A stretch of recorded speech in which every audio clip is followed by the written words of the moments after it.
한미 관계가 물과 물고기의 관계와 같다고 생각합니다.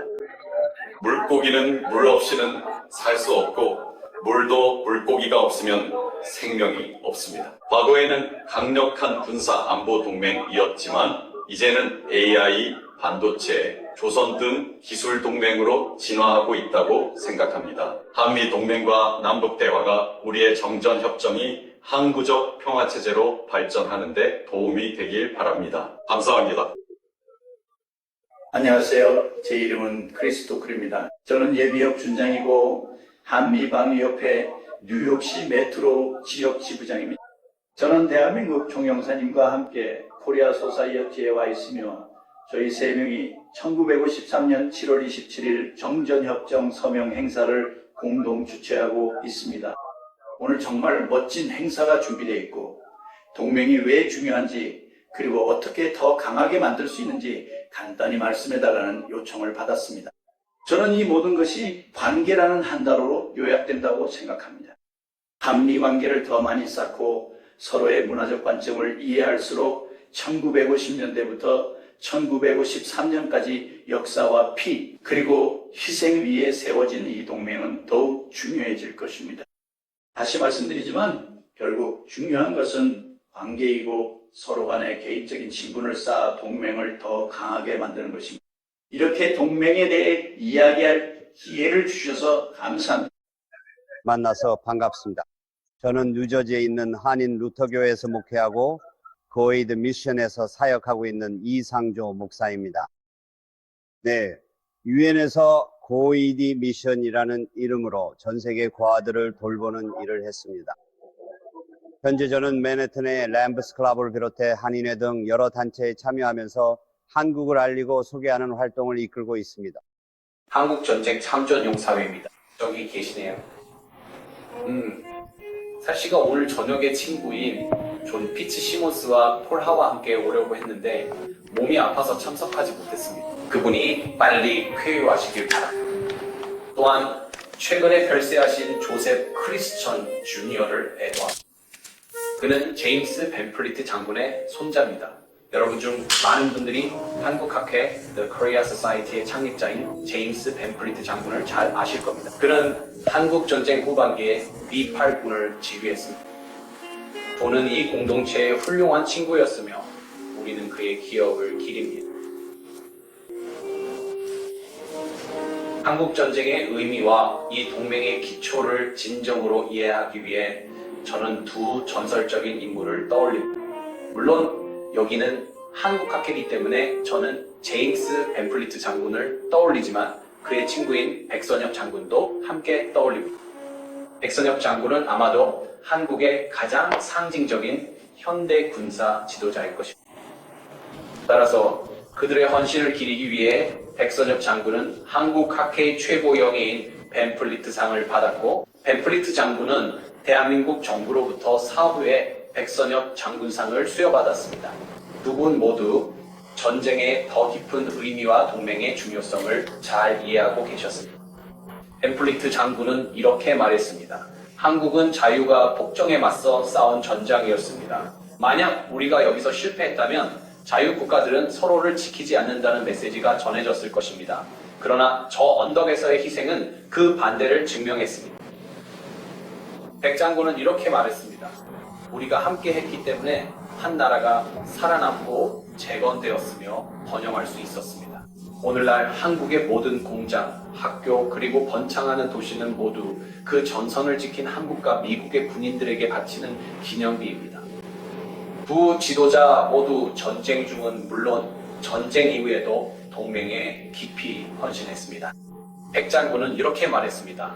동맹은 종이나 외교의 전당에서 맺어진 것이 아닙니다. 진흙과 눈, 그리고 전장의 피 속에서 맺어진 것입니다. 미국 군인들이 한 번도 가본 적 없는 땅, 한 번도 만난 적 없는 사람들을 위해 한국 군인들과 함께 피를 흘렸을 때 그때 형성된 형제에는 시간이 지나도 정치가 바뀌어도 결코 지워질 수 없습니다. 그 상호 희생을 언급하며 전쟁 중 아들의 비극적인 죽음을 떠올린 벤플리트 장군은 이렇게 말했습니다. 내 아들은 한국을 위해 목숨을 바쳤지만 수천 명의 한국의 아들들 또한 그들의 조국과 우리의 공동 안보를 위해 목숨을 바쳤습니다. 그들의 기억을 되새기고 용기를 기리며 우리는 그들의 사명, 즉 평화의 수호와 두 사회의 동반자적 우정 속에서의 번영을 실현할 힘을 얻게 됩니다.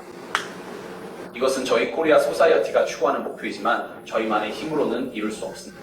도전은 너무 벅차고 과업은 너무나도 큽니다. 미국과 한국 그리고 뜻을 같이 하는 다른 동맹국의 모든 계층과 모든 분야에서 파트너가 필요합니다. 그러니 저는 여러분께 우리 참전 용사들의 희생을 애도하고 그들의 엄청난 헌신을 인정하는 것뿐만 아니라 그들의 행동에서 영감을 찾으시기를 부탁드립니다. 아직 해야 할 일이 많이 남아 있으며 저희 코리아 소사이어티는 여러분과 함께 그 일을 할 수 있어 영광입니다. 코리아 소사이어티의 주최자 김 박사님과 한국국방참전용사협회의 스토클 장군님께 이 자리를 마련해 주셔서 그리고 오늘 저녁을 가능하게 해주셔서 감사드립니다. 우리 참전용사 여러분께 대한민국 국민을 대표하여 여러분의 희생에 깊은 존경을 표합니다. 오늘 밤 한 분의 참전용사께서는 함께하지 못하셨습니다. 저는 2주 전에 스카라토 씨를 만나 뵙는 영광을 가졌고 곧 다시 뵙기를 희망합니다. 저는 1994년 아시아태평양 평화재단에서 공직 생활을 시작했으며 당시 김대중 이사장님과 함께 일했습니다. 저는 그의 비전에 진심으로 감명을 받았습니다. 그분은 휴전이 언젠가 진정한 평화조약이 될 수 있다고 믿으셨습니다. 그분에게 평화는 두 개의 기둥 위에 서 있었습니다. 굳건한 한미 동맹, 그리고 강력한 주한미군. 그 비전에서 제가 얻은 교훈은 이것입니다. 평화와 안보는 결코 반대되는 것이 아니라는 점입니다. 평화는 안보에 의해 완성되는 것이지 안보로 인해 위협받는 것이 아닙니다. 저는 오늘날 한국의 정책에서 그 철학을 볼 수 있습니다.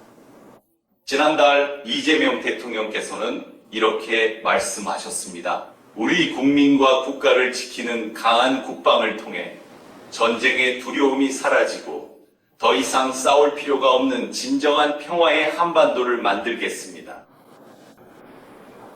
그래서 오늘 밤 여러분 모두에게 한 가지 질문을 드리고 싶습니다. 이 기념일이 여러분에게는 어떤 의미인가요? 저의 대답은 세 가지로 요약됩니다. 감사, 성찰, 그리고 다짐입니다. 하나씩 차근차근 살펴보겠습니다. 첫째, 감사합니다. 76년 전 용감한 젊은 병사들이 22개국에서 왔고 그들과 함께 우리 군인들도 어깨를 나란히 하며 자유와 민주주의를 지키기 위해 싸웠습니다. 그들의 희생이 없었다면 오늘의 대한민국도 없었을 것입니다. 전쟁의 잿더미에서 일어난 한국은 이제 민주주의의 등불이자 세계적인 경제 문화 강국이 되었습니다. 이것은 우리 동맹의 공동 승리이자 참전 용사들께 드리는 최고의 경의입니다. 존경하는 참전 용사 여러분, 여러분은 과거에 우리의 자유를 지켜준 영웅이셨습니다.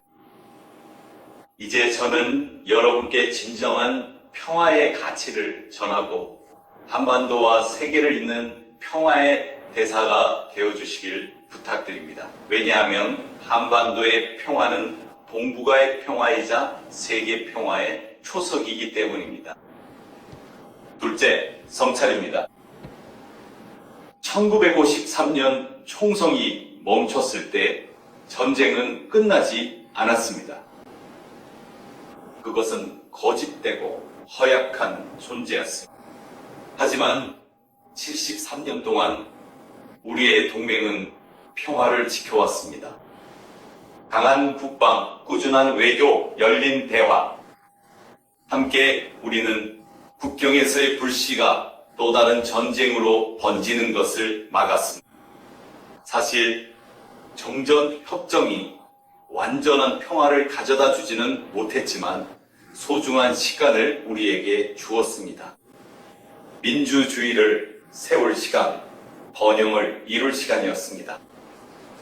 셋째, 다짐입니다. 73년간의 이 임시적인 휴전은 우리에게 막대한 국방비와 경제적 부담을 안겨주었습니다. 이 분단은 고통과 끊임없는 갈등의 두려움을 남겼습니다. 이제 우리는 전쟁을 억제하는 데 그치는 평화를 넘어설 때입니다. 이제는 전쟁을 완전히 끝내는 평화로 나아가야 할 때입니다. 이것이 바로 우리 세대의 과업이며 우리의 동맹을 바탕으로 대화와 협력을 통해 성장해 나갈 것입니다. 전쟁의 두려움이 아니라 일상 속의 평화로 미래를 정의합시다. 오늘 밤 우리는 동맹의 역사를 기리고 우리의 자유를 위해 희생한 모든 분들께 감사드립니다. 우리는 평화가 우리에게 어떤 의미였는지, 그리고 우리의 평화가 앞으로 무엇이 될 수 있는지 되새깁니다.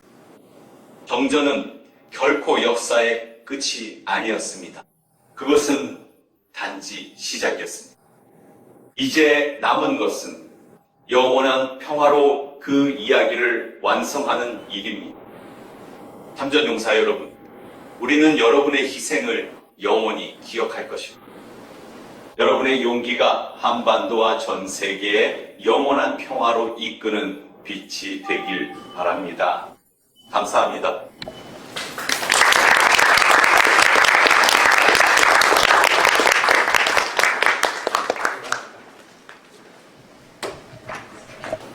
저에게는 개인적인 이야기가 있습니다. 고등학교 때쯤 아버지와 한국 전쟁에 대해 이야기하기 시작했죠. 아버지는 1952년에 25사단에서 하사로 복무하셨습니다. 그래서 저도 2012년에 대령으로 처음 한국에 가기 시작했습니다. 저는 한산계의 연설을 아버지와 모든 참전용사분들, 그리고 한국 정부, 미국 정부, 그리고 물론 유엔군 사령부, 그리고 병력, 물자, 의료 지원을 보낸 모든 회원국들께 감사드리는 것으로 시작합니다. 여러분이 생각하지 못했던 많은 나라들도 실제로 그곳에 있었지만 단지 의료 지원과 같은 제한적인 역할만 한 경우도 있었습니다. 그리고 바로 그 팀이 힘을 합쳐 1953년 7월 27일, 즉 정전협정이 체결된 날을 맞이하게 되었습니다. 송 영사님께서 말씀하셨듯이 전쟁은 아직 끝나지 않았지만 정전협정이 유지되고 있으며 73년 동안 그대로 지켜져 왔습니다. 그래서 이 기념일의 중요성과 동맹의 강함은 아무리 강조해도 지나치지 않습니다. 그래서 다시 한번 한국 측과 총영사님께서 이 행사의 훌륭한 파트너가 되어주셨습니다. 저는 잠시 한국 방위전후에 대해 간단히 말씀드리고자 합니다. 앞쪽에 팸플릿과 브로셔가 비치되어 있습니다. 저희가 하는 모든 일은 무료입니다. 저희는 10월 둘째 주에 워싱턴 DC에서 아주 큰 행사를 진행할 예정입니다. 그 행사는 미국 육군협회가 워싱턴 DC에서 연례 회의를 열기 바로 전 주말에 열립니다. 그 회의에는 약 4만 명이 참석할 것으로 예상됩니다. 저희는 그렇게 많지 않습니다. 저희는 아마 150명 정도 참석할 겁니다. 하지만 꼭 저희 웹사이트에 방문하셔서 확인해 보시기 바랍니다. 오늘 제가 동맹의 힘과 정전협정의 중요성에 대해 말씀드리는 이유를 이해하실 수 있을 겁니다. 바로 그 정전협정이 한반도에 휴전을 가져왔기 때문입니다. 하지만 여러분이 DMZ나 공동경비구역에 가본 적이 있다면, 심지어 오늘날에도 제가 몇 년 전에 그곳에 있었을 때도 폭우가 내리고 산사태가 발생해서 북쪽에서 남쪽으로 지뢰가 떠내려왔고, 그로 인해 한국 군인 2명이 부상을 입었습니다. 그래서 오해도 있고 지금 이 순간에도 한반도에서는 여러 가지 일들이 벌어지고 있습니다. 하지만 그 모든 것에도 불구하고 대한민국은 경제 강국입니다. 그리고 제 생각에 한미동맹의 목표는 그 그 지역을 최대한 안전하고 안정적으로 유지해서 더 많은 상업활동과 모두의 번영을 이끌어내는 데 있다고 생각합니다. 그러니 제 이야기가 궁금하신 분들은 나중에 저에게 질문하셔도 됩니다. 저는 한국에 아마 40번 정도 가본 것 같습니다. 저는 스마트 입국 시스템을 가지고 있습니다. 한국인들 같은 줄을 사용합니다. 바이오 인증만 하면은 게이트가 열리고 매번 신기하게도 그냥 들어갈 수 있습니다. 왜 그런지는 저도 모르겠습니다. 어딘가 데이터베이스에 제가 등록돼 있을 줄 알았는데 아니더라고요. 정말 훌륭한 나라입니다. 제가 한국에서 했던 모든 파병에 대해 말씀드릴 수 있습니다. LM으로 처음 가기 시작해서 2019년 7월에 은퇴했습니다.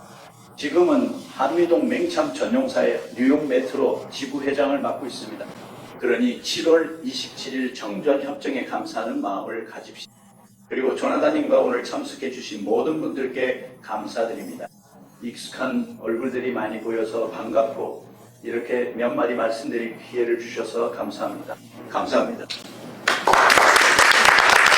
1952년 3월이라는 시기에 해병대 사단이 동해 안을 떠나 서울 북쪽의 서해안 지역으로 신속하게 이동하라는 명령을 받았습니다. 이는 전략적인 판단에 따라 북쪽에서 또다시 침공이 일어나는 것을 확실하게 막고 수도권을 방어하기 위해서였습니다. 그리고 저는 그 이후로 서울 북쪽 서해안에서 남은 시간을 보냈습니다. 하지만 제가 한국에 있는 동안 포장된 도로를 본 적이 한 번도 없었습니다. 서해안으로 이동할 때 서울을 지나갔는데 거기에는 약간의 포장도로가 있었지만 제대로 된 포장도로를 본 적이 없습니다. 저는 한 번도 건물 안에 들어가 본 적도 없었습니다. 거기에는 정말 아무것도 없었습니다. 그걸 보는 건 정말 끔찍했어요. 아무튼 그래서 제가 한국을 떠날 때쯤 약 14개월 정도 있었고 다시 배를 타고 노스캐롤라이나에 있는 캠프루준으로 돌아갔습니다. 아니요. 사실 우리는 샌프란시스코만으로 들어왔어요. 그리고 거기서 우리는 각자 다른 해병대 기지로 가라는 명령을 받았습니다. 결국 저는 4년 후인 1955년에 해병대를 떠났습니다. 그리고 바로 뉴욕시 경찰서에 들어갔어요. 그때 제 나이는 21살이었습니다. 위하여 위하여 동맹과 평화를 위하여 들어라 잔을 들어라 위하여 위하여 폴리 선생님의 건강을 위하여.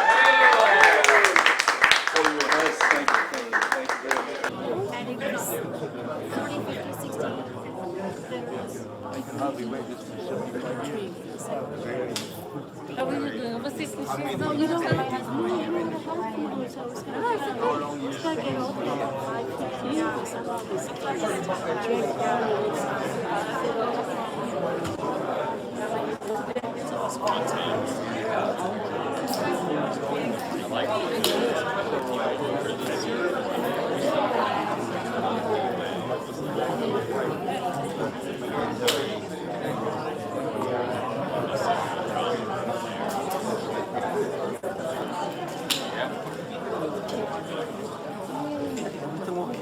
Okay.